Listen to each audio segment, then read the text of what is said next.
Cumprimentamos a todos na graça e na paz de nosso Senhor Jesus Cristo. Convidamos você que aqui está a abrir a sua Bíblia na segunda carta do apóstolo Paulo aos Coríntios, no capítulo 5, versículo 17.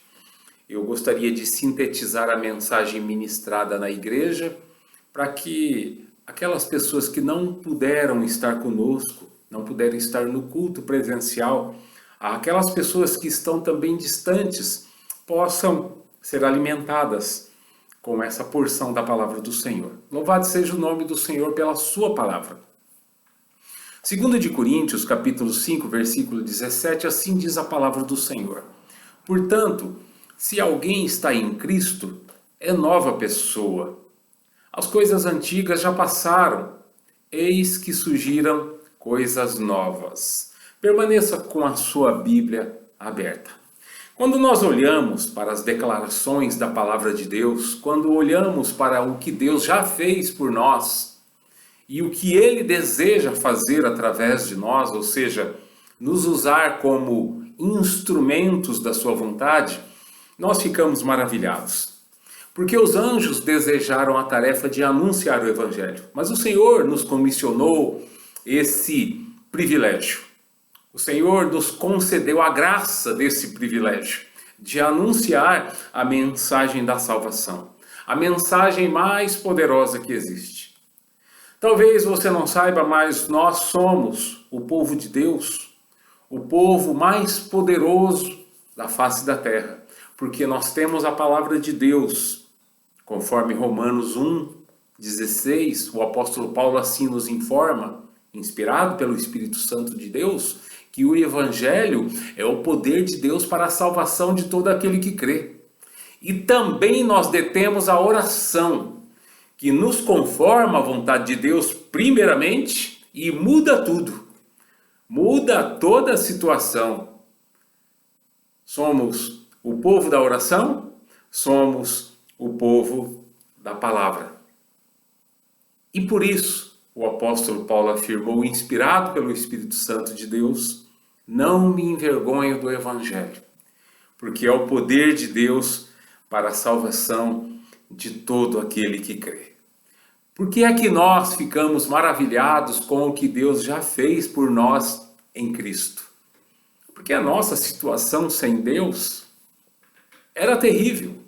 E quando nós olhamos para trás e fazemos uma leitura a respeito de nós mesmos, como nós estávamos, onde nós estávamos, o que nós estávamos fazendo, a quem nós servíamos, em função da operação do pecado em nós, nós ficamos de fato maravilhados, porque Deus fez o extraordinário por nós em Cristo. Deus demonstra aqui o seu grande amor para conosco em Cristo. Deus derrama aqui a sua graça maravilhosa para conosco em Cristo. A justiça de Cristo foi imputada, ou seja, ela foi estendida a todos que nele estão. A todos os que creem em Jesus Cristo, a todos os que creem na sua morte, na sua ressurreição, a todos os que o aceitam como seu Salvador e Senhor. E a partir de então, passam a ser uma nova pessoa. O apóstolo João escreve no seu Evangelho, capítulo 1, versos 12 e 13, os que o receberam, os que creram em seu nome, Deus deu-lhes o direito de se tornarem filhos de Deus, os quais não nasceram por descendência natural, nem pela vontade da carne, nem pela vontade de alguma pessoa, mas nasceram de Deus. O apóstolo Paulo, ele mostra qual é o objetivo de Deus, qual é o propósito de Deus em fazer todas essas coisas em nossas vidas. Então nós precisamos nos atentar para esses objetivos, para essa finalidade, para qual é o propósito de Deus em nossas vidas. Primeiro, Deus nos deu o ministério da reconciliação. Observe bem o versículo adiante, o verso 18. Assim diz a palavra do Senhor: tudo isso provém de Deus, que nos reconciliou consigo por meio de Cristo e nos deu o ministério da reconciliação. Segundo de Coríntios, capítulo 5, verso 18. Portanto, nós somos instrumentos de Deus. Nós somos promotores da paz. Nós precisamos informar as pessoas que o Senhor Jesus Cristo já nos justificou diante do Pai. E nós passamos a ter paz com Deus através de Jesus Cristo. Significa dizer que o pecado já não mais faz divisão entre nós e Deus. Você lembra como nós estávamos? Isaías capítulo 59, no verso 2, nos informa que as nossas maldades separaram nós de Deus, e os nossos pecados esconderam o rosto de Deus de nós, e portanto Deus não nos ouve. O pecado estava aqui dividindo, e não há como nós alcançarmos, porque nós precisamos de Jesus. Nós precisamos de um Redentor, nós precisamos de um Senhor, nós precisamos daquele que é o caminho, a verdade e a vida, e que ninguém vai ao Pai se não for por Ele. A boa notícia que o apóstolo Paulo nos informa no capítulo 5 de Romanos, capítulo 5, versos 8 e 9, é que Deus demonstra o seu grande amor por nós. Cristo morreu em nosso favor quando ainda éramos pecadores. Como agora fomos justificados por seu sangue, muito mais ainda seremos salvos da ira de Deus por meio dele. Glória a Deus, aleluia por isso. Nós fomos reconciliados com Deus em Cristo Jesus. O termo usado pelo apóstolo Paulo para reconciliação traz exatamente essa ideia de mudança completa. Deus veio ao nosso encontro. Ali na cruz, o preço pago pelo pecado foi consumado. Jesus disse: está consumado, missão cumprida. O nosso Senhor e Salvador Jesus Cristo é o sacrifício perfeito, é a expiação completa, plena. Não há mais sacrifício a partir de então. A porta da graça está aberta. E agora o que as pessoas precisam saber é que já estão reconciliadas com Deus por meio de Jesus Cristo, crendo na sua morte e na sua ressurreição, aceitando Jesus como seu Senhor e Salvador. Amém? Mas o que nós precisamos saber também é que Deus já nos deu a palavra da reconciliação. Verso 19, 2 de Coríntios capítulo 5, verso 19. Deus em Cristo estava reconciliando consigo o mundo, não lançando em conta o pecado das pessoas, e nos confiou a mensagem da reconciliação. Do ministério, Paulo se volta agora ao conteúdo da mensagem. Se nós recebemos, em Cristo o ministério da reconciliação, anteriormente falando, agora nós recebemos uma palavra da reconciliação. Existe uma mensagem correta, e a mensagem correta é a mensagem que o Espírito Santo valida, é que o Espírito Santo autentica, é a mensagem que o Espírito Santo legitima no coração, na vida das pessoas. É o conteúdo que fala ao pecador sobre a sua necessidade. Primeiro, o entendimento da sua situação atual, como ele estava em função do pecado. Segundo, da solução graciosa promovida por Deus para as pessoas em Cristo. Terceiro, da necessidade de arrependimento.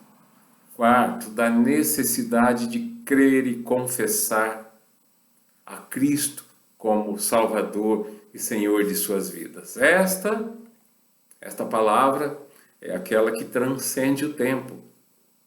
O Evangelho é assim. Transcende classes sociais. Essa palavra é tanto para homens quanto para mulheres. Não interessa a cor, não interessa a raça, seja criança, jovem ou velho, esta palavra continua sendo digna de toda aceitação. Então nós temos aqui o ministério da reconciliação, nós temos aqui a palavra da reconciliação, mas Deus também nos deu a autoridade da reconciliação. Verso 20.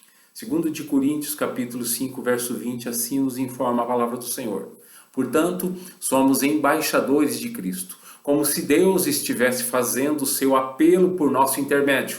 Por amor a Cristo, lhes suplicamos, reconciliem-se com Deus. Uma vez que nós recebemos o ministério e a palavra da reconciliação, poderíamos perguntar como chegaríamos diante das pessoas e seríamos ouvidas por ela. O apóstolo Paulo nos mostra que então nós recebemos da parte de Deus a autoridade, o poder para exercer esse ministério de transmitir a mensagem. Essa é a nossa garantia, a autoridade, o poder que o Espírito Santo de Deus confere para que nós possamos anunciar a Jesus Cristo como Salvador e Senhor. Atos dos Apóstolos, capítulo 1, versículo 8, tem essa promessa. Assim disse o Senhor, mas receberão poder ao descer sobre vós o Espírito Santo, e serão minhas testemunhas, tanto em Jerusalém, Judéia, Samaria e até os confins da terra. É isso. E é justamente o Espírito Santo quem legitima, quem autentica essa palavra, essa mensagem no coração, na mente das pessoas. Que coisa maravilhosa essa misericórdia de Deus. Que coisa maravilhosa é essa graça de Deus. Que grande mistério. Que grande ministério também. Que grande mensagem.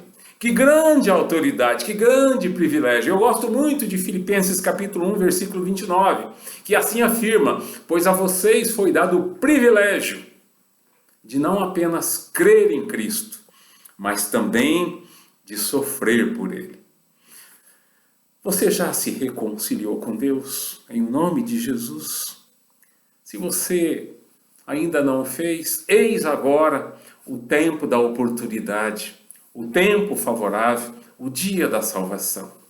2 de Coríntios, capítulo 6, versículo 2, diz assim, a palavra do Senhor: eu o ouvi no tempo favorável e o socorri no dia da salvação. Essa é a palavra do Senhor que vem ao nosso encontro.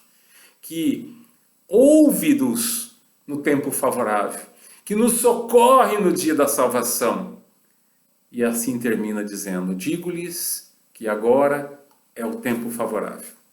Agora é o dia da salvação. Hoje é dia de salvação. Tem um alerta aqui, 2 de Coríntios, capítulo 6, versículo 1.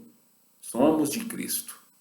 Somos em Cristo cooperadores de Deus.